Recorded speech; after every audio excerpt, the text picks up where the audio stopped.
July 10th, 2026. Overnight, the sky above Tehran lit up. Anti-aircraft fire erupted across the Iranian capital. Tracer rounds arcing upward into the darkness, surface-to-air systems activating, the unmistakable visual signature of a military that believes something is in the air above its most important city and is firing at it. No official explanation from the Islamic Republic, no acknowledgement of what the guns were tracking, no confirmation of what, if anything, was brought down. Just the sky over Tehran, blazing with anti-aircraft fire in the early hours of the morning. Hours after mysterious strikes had already ripped into Iranian targets overnight.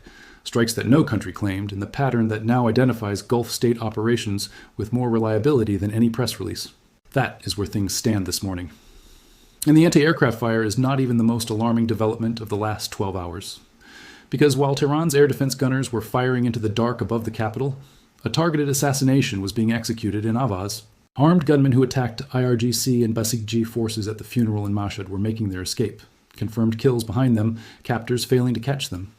Satellite imagery was emerging, showing 2 apparent direct hits on the runways at Bushehr airport, with burn marks visible across the runway surface and images that make the word damaged feel like a dramatic understatement.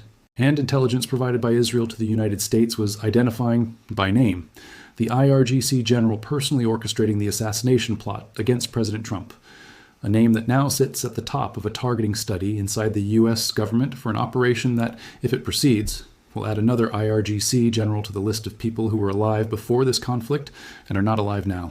Everything is accelerating. The operational tempo, the geographic spread, the number of simultaneous actors, the depth of the intelligence picture being acted on. All of it moving faster and at greater complexity than at any point since this began.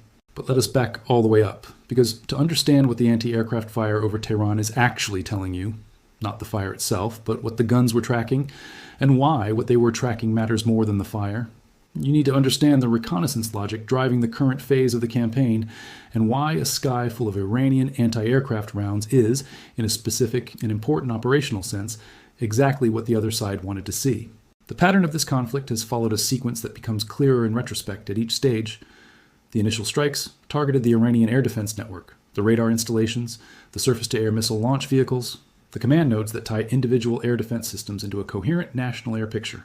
Those strikes were enormously effective. The 170-target campaign over the previous 48 hours included the destruction of radar infrastructure that Iran had already partially rebuilt once before, resetting it to 0 for the second time. But air defense networks are not static. They are reconstitutable, to some degree, from surviving equipment, from reserve systems that were not in the initial target set, from improvised positions established after the primary network is destroyed. The Iranian military knows this. They have been rebuilding and reconstituting at every opportunity. And the question for American and allied military planners, as of tonight, is what has been rebuilt, where is it, and what needs to be targeted in the next strike cycle?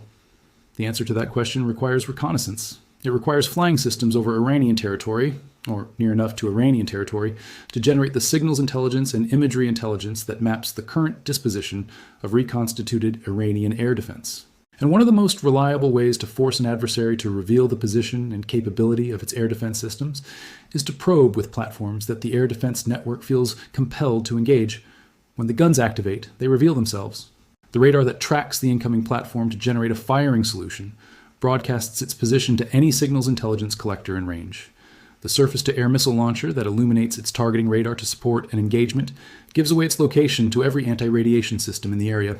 The anti-aircraft artillery that fires tracer rounds into the sky above Tehran is drawing a map of the surviving Iranian air defense infrastructure in real time, and every signal it broadcasts, every position it reveals, goes directly into the targeting picture for the next strike package. There is a specific discipline within the U.S. Air Force designed to exploit exactly this dynamic. It is the same logic that drives the Wild Weasel mission, the suppression of enemy air defense role that uses the adversary's own radar emissions as the navigation system for weapons designed to destroy that radar. The reconnaissance version of this logic works the same way. You send something into the defended zone that the air defense system believes it must engage, and in the act of engagement, the system exposes everything you need to know about where it is, what it is capable of, and how to destroy it on the next pass. The Iranian air defense gunners who lit up the sky above Tehran overnight were doing their jobs as they understood them. They saw something. They engaged it. They protected their airspace as they were trained to do. And in doing so, they handed the targeting architecture of the next strike package everything it needed to know about the gaps and the capabilities of what Iran has managed to reconstitute since the previous cycle of destruction. The anti-aircraft fire over Tehran was not a sign of Iranian defensive strength. It was the sound of Iran's air defense system handing the other side exactly the information it needed. Now let us address the confirmed developments of the last 12 hours in the specific operational detail that establishes the picture as of this morning. The targeted assassination in Ahvaz adds another data point to a pattern that is now too consistent to be coincidental. Ali Kodia, identified as advisor to the provincial commander of the Ali Isar faction of the IRGC in the Khuzestan province, was the target of a precision elimination operation in Ahvaz. The operation occurred during the same overnight window as the mysterious airstrikes and the anti-aircraft fire in Tehran, a coordination of simultaneous pressure from multiple vectors that has become the defining operational signature of this conflict. Ahvaz sits in the southwestern corner of Iran, in Khuzestan province, a region of significant strategic importance because of its proximity to the Iraqi border and its role in the IRGC's Western Command structure. The targeting of IRGC officials in Ahvaz is not random. Khuzestan is where the IRGC maintains critical infrastructure for its Western operations, its logistics corridors into Iraq, and its coordination with the Shia militia networks that constitute the Iranian proxy architecture in Iraqi territory. Eliminating named officials in that command structure degrades the IRGC's ability to manage its western flank at precisely the moment when it is simultaneously absorbing strikes across its southern coastline and its interior cities. The funeral incident in Mashhad produced the gunfight that the Islamic Republic would very much prefer the world to think of as an isolated security incident rather than what it actually represents. At least 2 armed gunmen entered the area of the funeral proceedings for the former supreme leader, engaged IRGC and Basij forces directly, killed multiple people, and then escaped. The IRGC and Basij forces at the funeral were not poorly prepared or lightly deployed.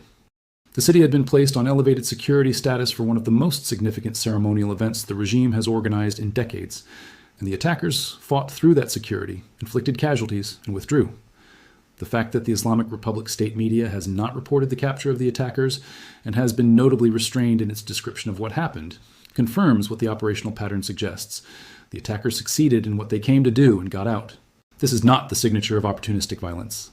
This is the signature of a trained, prepared, operationally capable element that executed a planned attack inside a maximally secured environment and achieved its objectives. The question of who trained them, who directed them, and who is positioned to conduct the next operation like this inside Iranian territory is the intelligence question that matters more than any single casualty count. The satellite imagery of Bushehr airport changes the strategic picture in a way that is difficult to overstate. 2 apparent direct hits on the runway surface, burn marks visible in the imagery around the strike points. Bushehr is not a remote military installation on the Iranian coastline.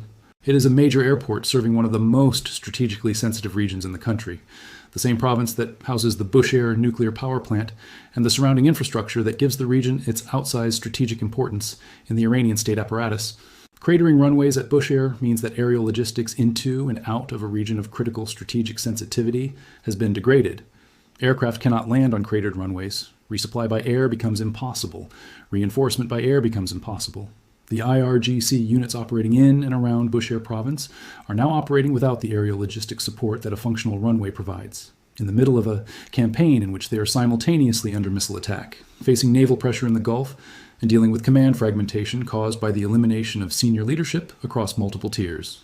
And then there's the unexploded ordnance that the Iranians have recovered, a WDU-42B warhead from an AGM-158 cruise missile. This is a significant intelligence find for the Iranian side, and it deserves honest analysis rather than dismissal. The AGM-158 JASSM, Joint Air-to-Surface Standoff Missile, is one of the United States Air Force's most capable and most sensitive precision standoff weapons.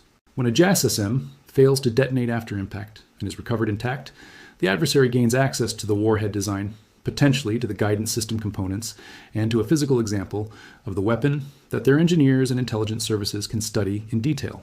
This does not mean the Iranian military now knows how to defeat the JASSM. The guidance and navigation components are typically designed with anti-tamper measures that complicate exploitation. But it means the Iranians have a physical artifact from the strike campaign that their technical intelligence community will analyze exhaustively. That the JASSM was present in this target package also confirms what the platform mix suggests. This is not a campaign using second-tier weapons. The JASSM is an advanced, long-range, low-observable cruise missile specifically designed for use against adversaries with significant air defense capability. Its presence in the inventory being used against Iran is a signal about the level of capability being brought to bear. Now, let us address the Strait of Hormuz in detail. because the competing claims about who actually controls the most important maritime choke point in the world right now deserve direct analytical resolution, rather than diplomatic equivocation. Iran's position, stated through official channels including Iranian state media, is that transit through the Strait of Hormuz is only permitted through routes designated by Iran. The practical enforcement of that position involves the IRGC Navy, or whatever remains of the IRGC Navy after 170 targets were struck over the previous 48 hours, attempting to intercept, threaten, or attack commercial vessels that do not comply with Iranian-designated routing. The implied financial mechanism is straightforward. Use the Iranian route, comply with Iranian instructions, effectively pay the toll that Iranian maritime control imposes, or face the risk of having your vessel targeted. U.S. Central Command's position is the one backed by operational data rather than claim.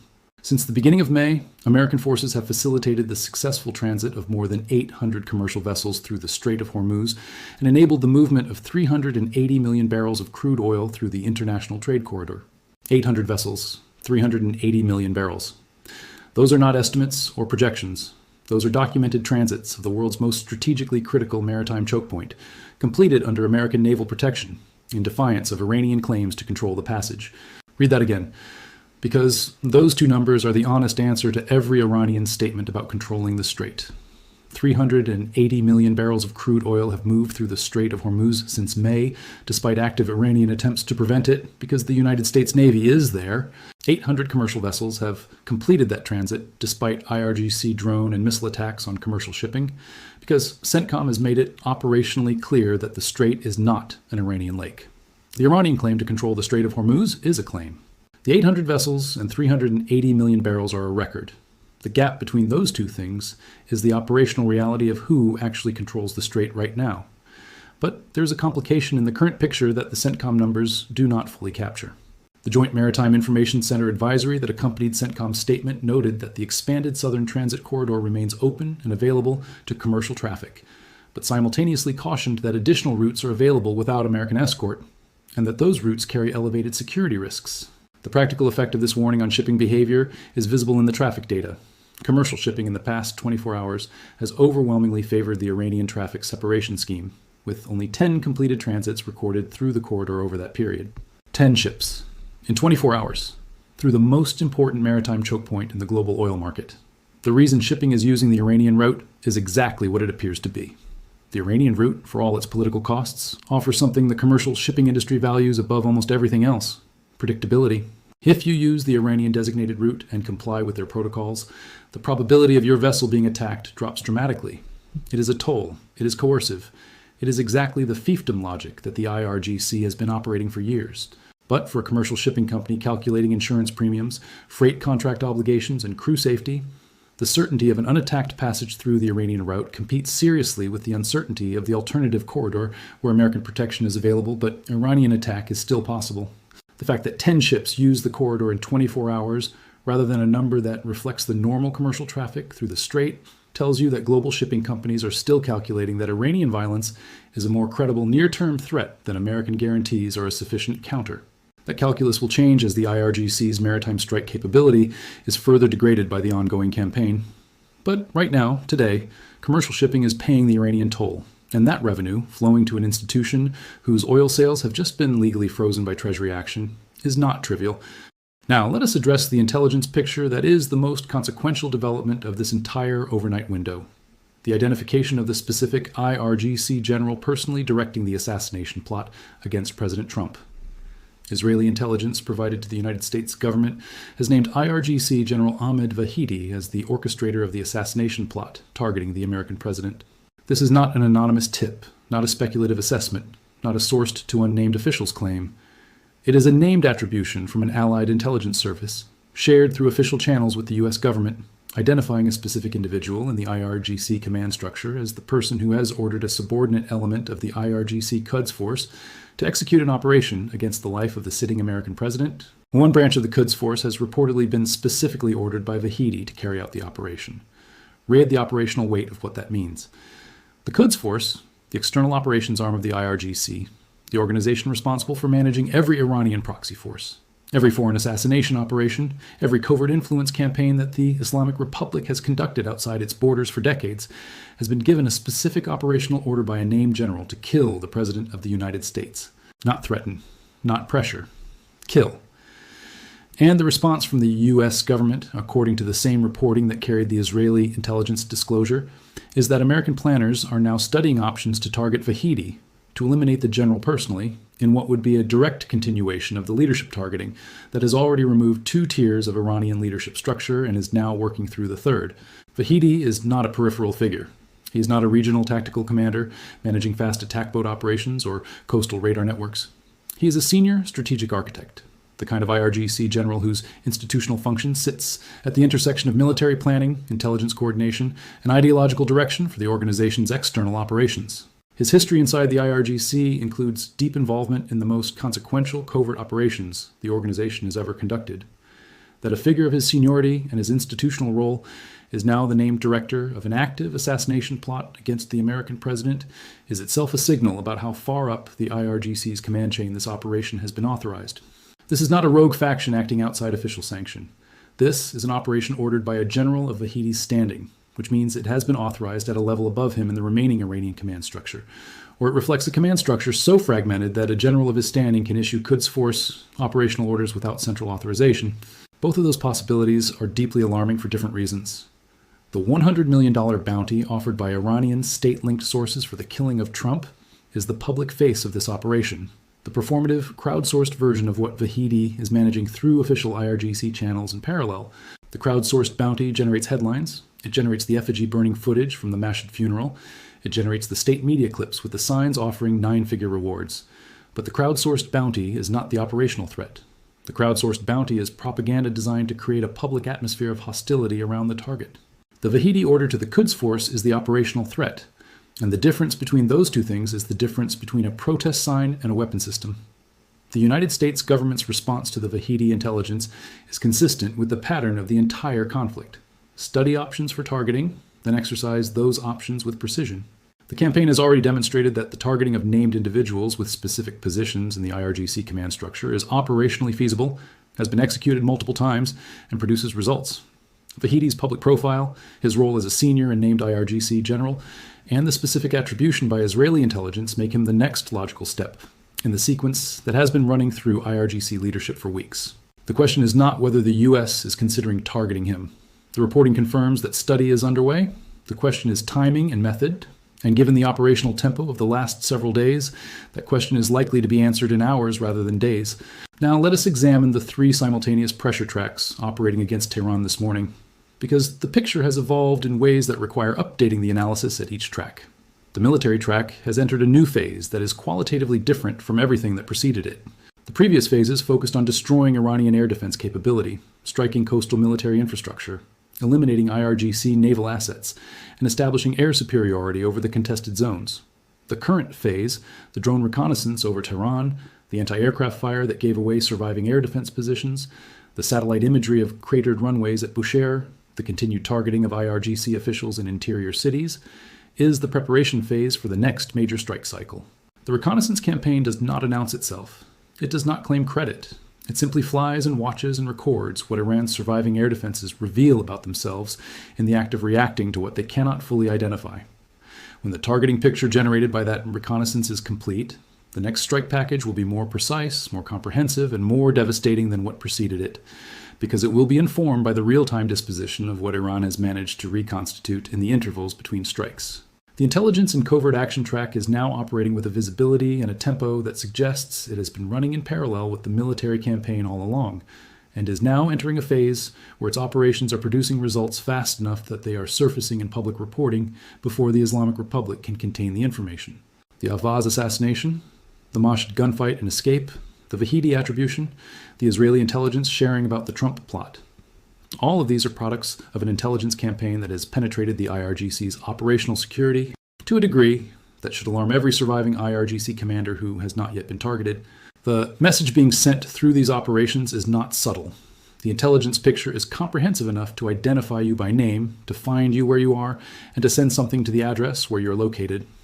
The psychological effect of that message on the remaining IRGC leadership People who watched 2 entire tiers of their senior command disappear, who are now operating from dispersed bunkers, who are hearing about assassination operations against colleagues in multiple cities simultaneously, is the kind of morale and cohesion damage that air strikes alone cannot produce.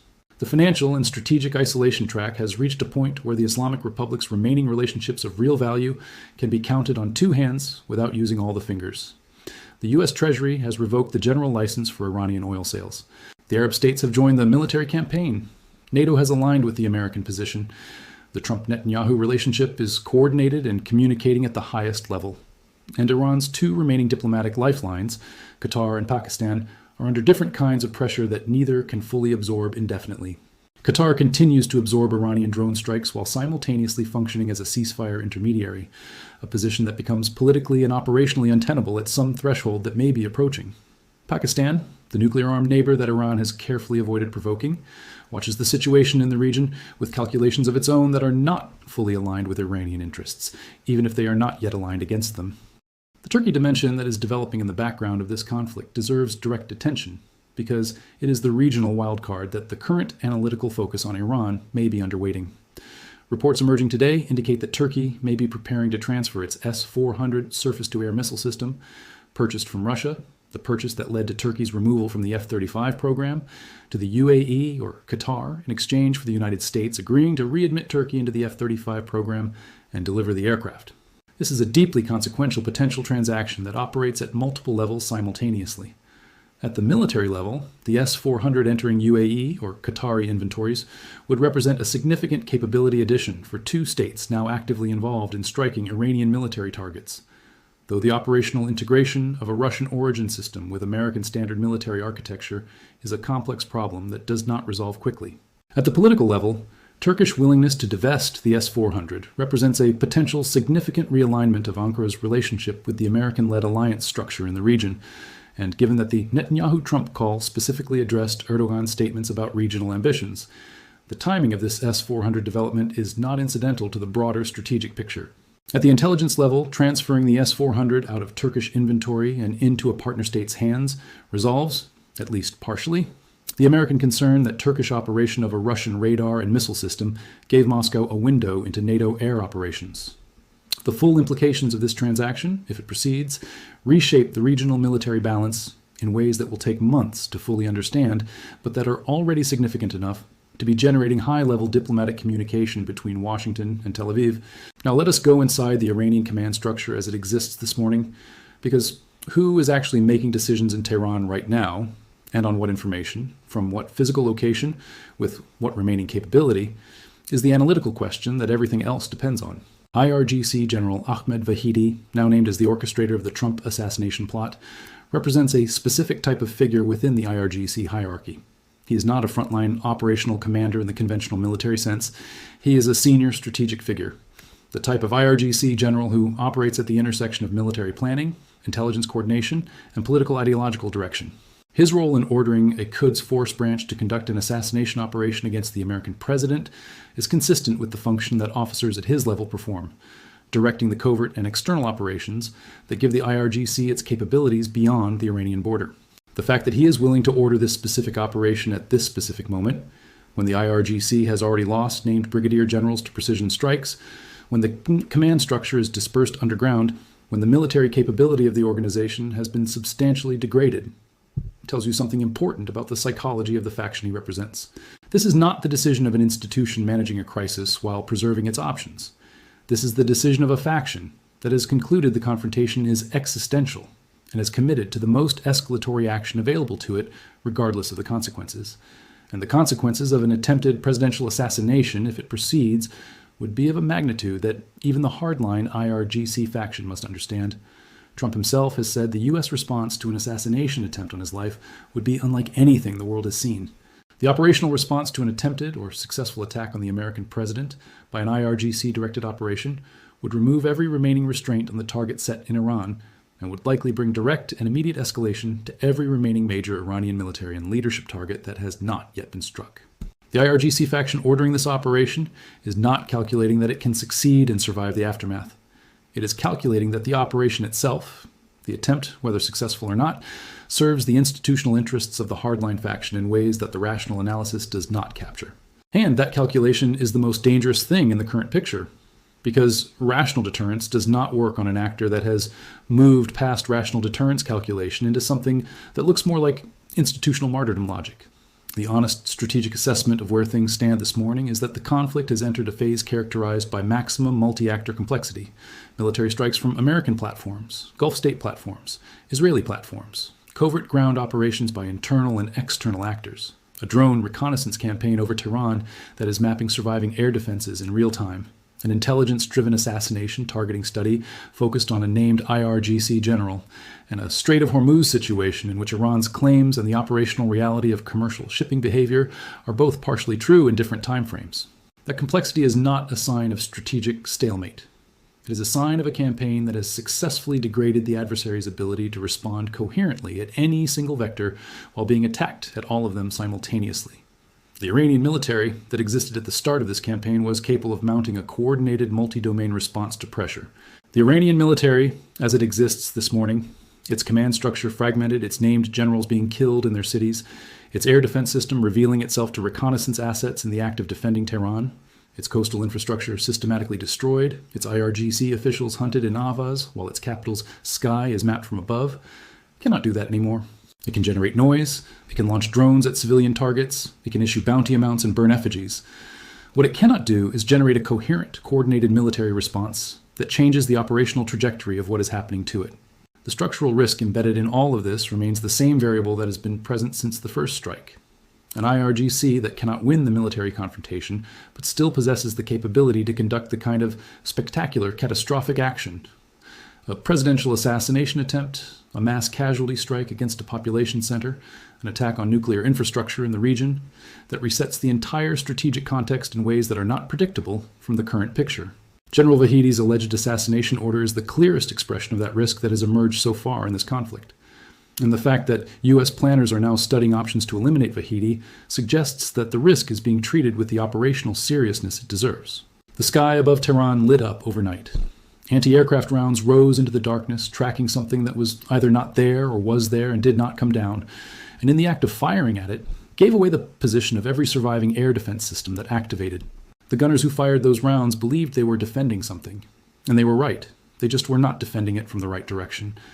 Because the thing that is most dangerous to the Islamic Republic right now is not the platform that provoked those anti-aircraft guns into revealing themselves. It is the targeting picture that the guns created when they fired. The next strike package is being built from the data those guns broadcast into the night sky. And based on the operational tempo of this campaign, the interval between the reconnaissance and the strike is not long. The anti-aircraft fire over Tehran has stopped. The sky above the capital is dark again, but what the guns revealed when they fired is now inside a system that will use it, precisely, at a time and in a manner that the Iranian military will not see coming until it has already arrived.